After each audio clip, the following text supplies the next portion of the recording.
आज हम लोग किस टॉपिक पे बात करना चाहते हैं। ओके, तो आज हम लोग एचआर ह्यूमन रिसोर्स के रिगार्डिंग बात करना चाहते हैं। और उसके जो आप जब इंटरव्यू देने जाएंगे तो एटलीस्ट आपको उतना पता होना चाहिए एक्सेल के अंदर, तो वो जल्दी आपको हायर कर लेंगे।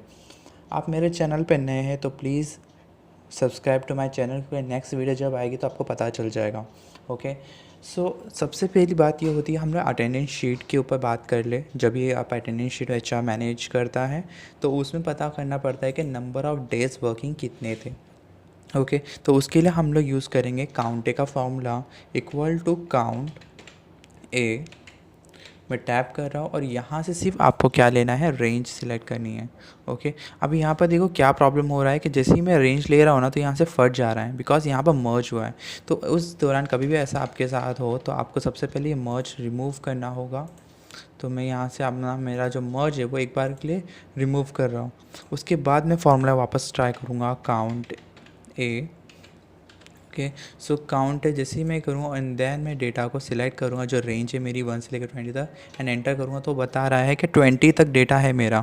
और उसके बाद आपको ये चाहिए तो आप इसको वापस मर्ज कर लीजिए, यहाँ पर आके मर्ज कर लीजिए, आपका डेटा को कुछ भी नहीं होगा। बट अभी हमारा ऑलरेडी बाकी है और डेटा, तो इसलिए मैं इसको अनमर्ज ही रखना चाहता हूँ। इक्वल टू, आप मुझे ना यहाँ पर कंडीशन देनी है कि जितने प्रेजेंटी है उतना ही, जितना पी लिखा है या प्रेजेंटी जो है उतना ही बंदा वो काउंट करके मुझे दे। तो इक्वल टू काउंट, क्योंकि मुझे काउंट करना है और कंडीशन देनी है, तो याद रखना कंडीशन हमेशा इफ़ देता है। टैप करूँगा और वापस मैं रेंज लूँगा अपनी जो है मेरी, इसमें से ये डेटा सिलेक्ट करेगा। और क्राइटेरिया याद रखना कि डबल कोट का यूज़ होना चाहिए, और यहाँ मैं लिखूँगा P double quote complete and enter करूँगा। तो देखो इसने 17 दे दिया, मतलब 2 डेज़ मेरी यहाँ पर एब्सेंटी है। अब यहाँ पर सेम फार्मूला मैं लिखूँगा, जस्ट मैं यहाँ से छोटे से बॉक्स को मैं यहाँ कर रहा हूँ और यहाँ पर मैं जस्ट पी को रिमूव करके ए लिख दूँगा एंड देन एंटर कर दूँगा। इससे वो मुझे बता देगा कि मेरे कितने प्रेजेंटी या कितने एब्सेंटी यहाँ पर हैं। ये तो बात मेरी ख़त्म हो गई। अब पॉइंट ये है मेरा कि यहाँ पर मुझे कलरिंग करना है पूरे बॉक्स को, कि जितने प्रेजेंटी है वहाँ पर पी आना चाहिए, जहाँ पर जहाँ पर प्रेजेंट लिखा है वहाँ पर ग्रीन और एक ही जगह पर रेड होना चाहिए। तो याद है कि हमें कंडीशन फॉर्मेट में जाना है, हाईलाइट में इक्वल टू पे जाना है और यहाँ पर लिखो रेड लिखा है तो मतलब मुझे यहाँ पर क्या चाहिए, ए चाहिए।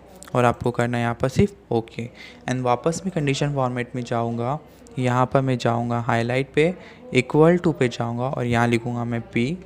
और याद रखना कि यहाँ से आप कस्टम भी कर सकते हो, बट मुझे अभी यहाँ पर एकदम नॉर्मली ग्रीन ही करना है एंड ओके कर दूँगा। और यहाँ पे छोटे से जो बॉक्स बने उस पर मैं डबल क्लिक करूँगा तो ये सारा डेटा मेरा अपने आप फिल करके दे देगा। अभी के लिए मैं स्टॉप कर रहा हूँ।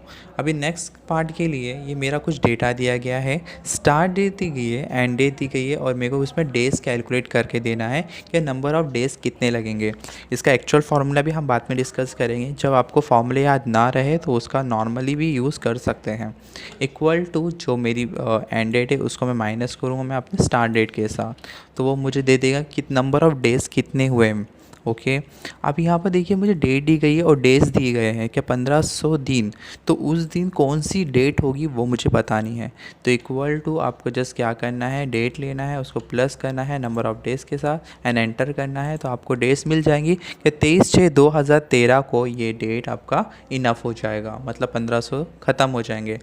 ये क्यों है मैं आपको वापस बता देता हूँ कि आपने जैसे एक चीज़ ख़रीदी है 15 को और उसकी वैलिडिटी सिर्फ 1500 दिन है, तो उस दिन के बाद की जो डेट होगी उसको मुझे रिन्यू करवाना है, तो वो डेट कौन सी होंगी, उस टाइम पे आप ये फॉर्मूले को यूज़ कर सकते हैं। नेक्स्ट वाले में डेट दी गई है और बोला गया 90 डेज़ अगो की डेट मुझे बताइए।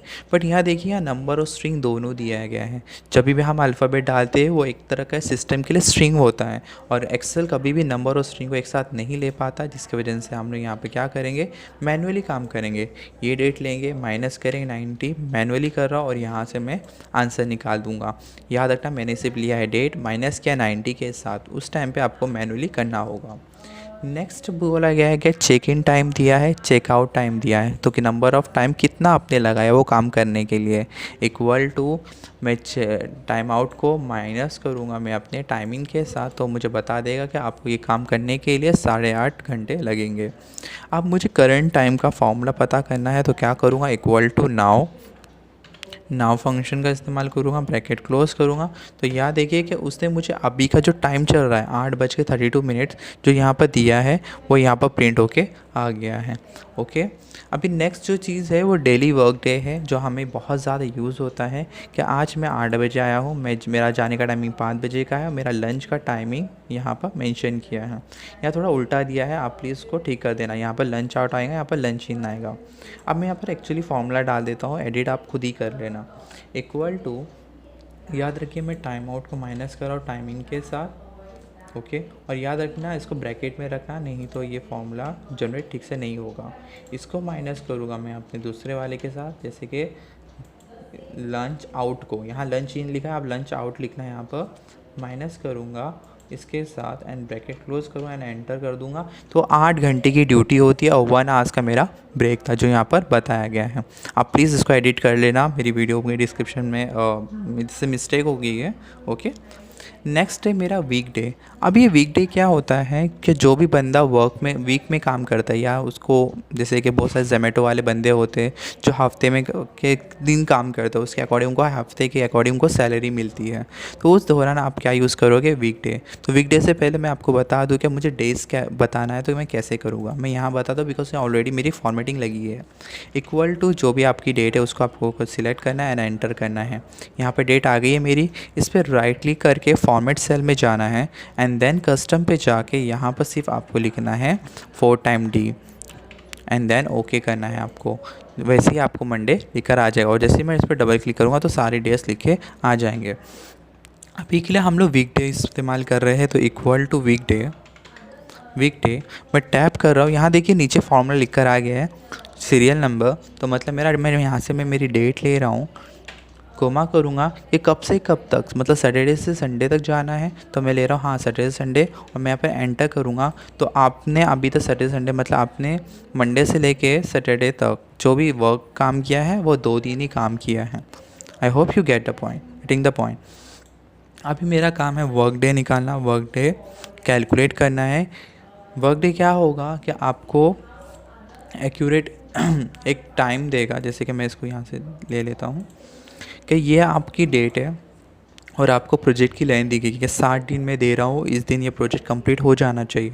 तो मतलब प्रोजेक्ट कंप्लीट करवाने की जो एक्चुअल डेट होगी वो क्या होगी, मुझे तो सिर्फ दिन दिए गए हैं। तो उस दौरान आप लोग वर्क डे का फॉर्मूला यूज़ कर सकते हो, equal to work day. Okay, equal to work day, ये देखो ये रहा मेरा वर्क डे। यहाँ पर देखो फॉर्मूला लिखा आ गया स्टार्ट डेट, तो ये मेरी स्टार्ट डेट है, कोमा यहाँ बोला डेज़ को सिलेक्ट करो, तो मैं यहाँ पर डेट को सिलेक्ट कर रहा हूँ एंड देन लास्ट में मुझे बोला हॉलीडे, तो मैं अपनी सारी हॉलीडे जो मिलने वाली है उसको मैं सिलेक्ट करूँगा एंड देन एंटर। तो मतलब 3/9/2010 को ये मेरा एक्सपायर हो जाएगा, मतलब इतने दिन में मेरे को काम कंप्लीट करना है। उसने हॉलीडे को माइनस किया है, ये याद रखना। नेक्स्ट पार्ट होता है नेटवर्क का। अब यहाँ देखिए नेटवर्क कैसे करोगे, इक्वल टू नेटवर्क। अब यहाँ देखो स्टार्ट डेट दी गई है, एंड डेट दी गई है, तो नंबर ऑफ़ डेज़ आपको कितने लगेंगे। जैसे मैंने फर्स्ट में आपको शीट 2 में या शीट 1 में मैंने आपको एक्सप्लेन किया इसे कैसे तरह यूज़ करना है मैनुअली, बट यहाँ पर हमारा एक्चुअल फार्मूला एक्सेल के तौर से हमें मिला है।